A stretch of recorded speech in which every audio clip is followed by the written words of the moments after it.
જી નમસ્કાર, હું TR Jadav TR એજ્યુકેશનમાં ફરીથી એક નવા વિડીયોમાં તમારું સ્વાગત છે. મિત્રો, આ વિડીયોમાં વાત કરીશું મુખ્યમંત્રી શ્રી ભૂપેન્દ્ર પટેલના અધ્યક્ષસ્થાને રાજ્ય મંત્રીમંડળની બેઠકમાં રાજ્યમાં નવા 17 તાલુકાની રચનાને રાજ્ય મંત્રીમંડળની મંજૂરી. રાજ્યના તાલુકાની સંખ્યા હવે 265 થશે, જે 265 થશે.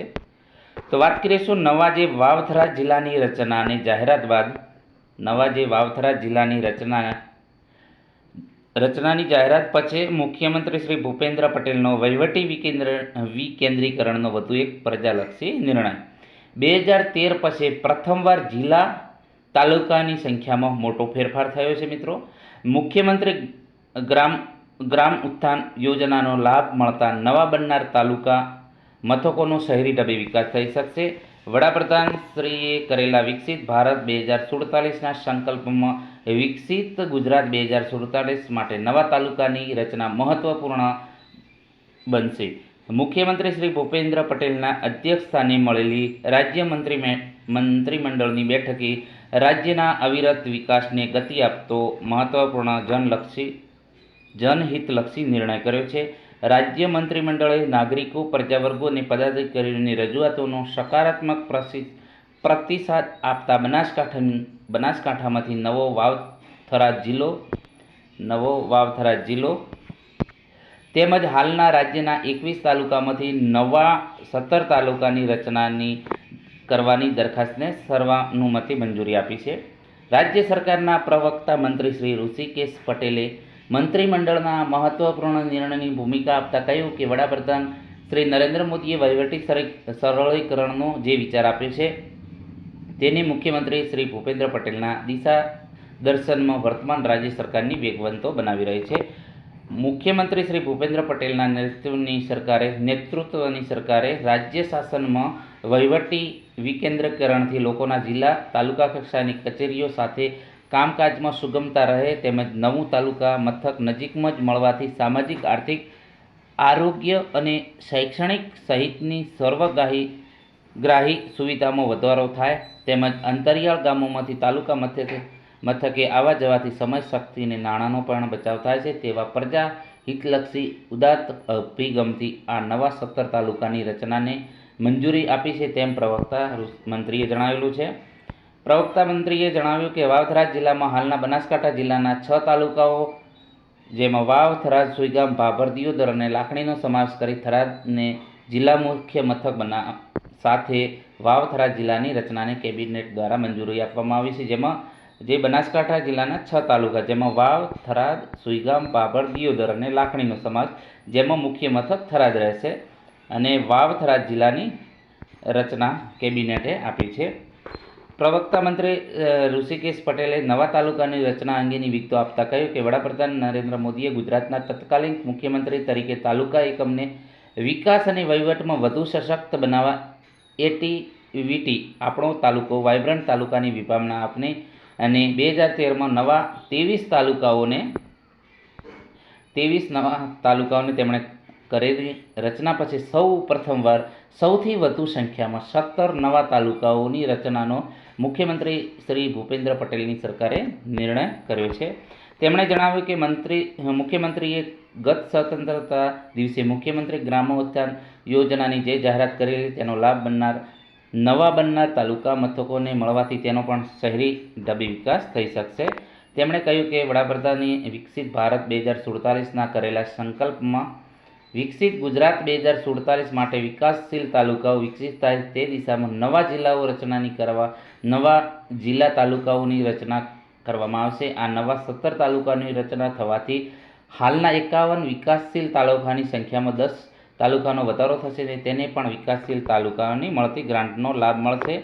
એટલું જ નહીં, નવા જિલ્લા અને તાલુકાનું નવીન વહીવટી માળખું ઊભું કરવા સાથે વિવિધ વિકાસ કામો માટે મળતી ગ્રાન્ટમાં પણ વધારો થશે.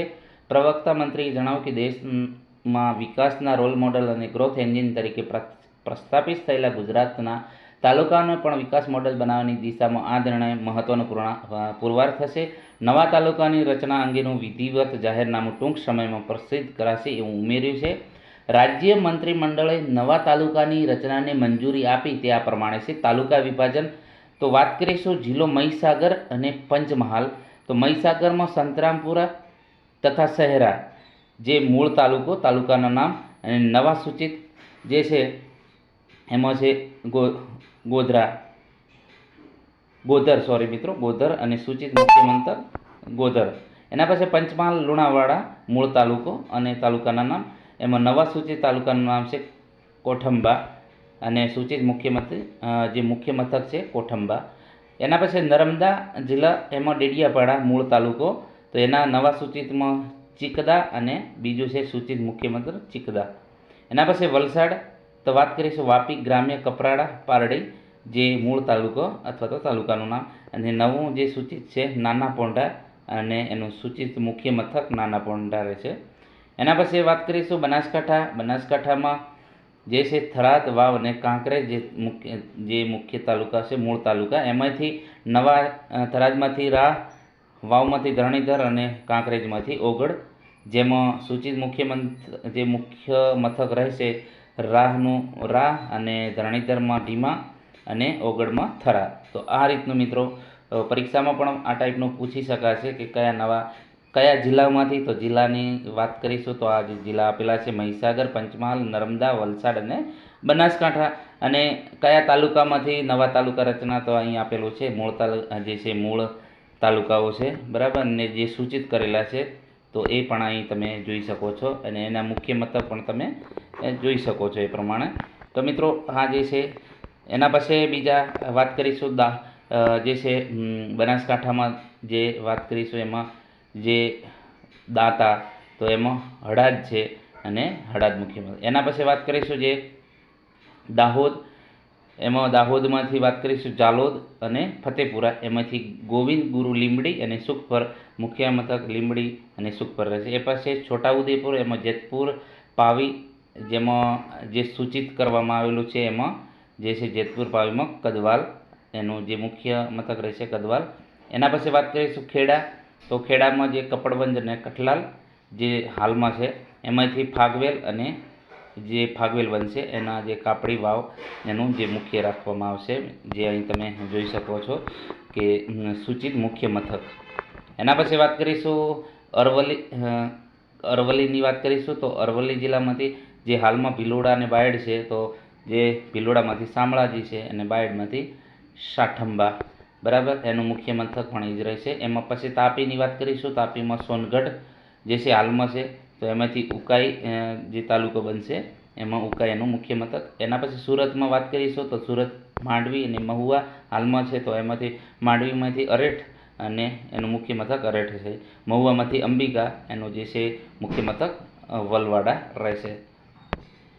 તો મિત્રો જે છે ટોટલ જે છે અહીં તમે જોઈ શકો છો તમામ વિગત આપેલી છે, જે પરીક્ષામાં પણ તમને ઉપયોગી સાબિત થશે. જે અહીં ટોટલ જે ક્રમ આપેલા છે, જિલ્લાઓ કયા જિલ્લામાંથી નવા તાલુકાઓ બનાવવામાં આવશે, અને જે મૂળ તાલુકો છે અને એના અંદરથી કયા અલગ પડશે એ પણ અહીં ડિટેલમાં જે ચર્ચા કરી.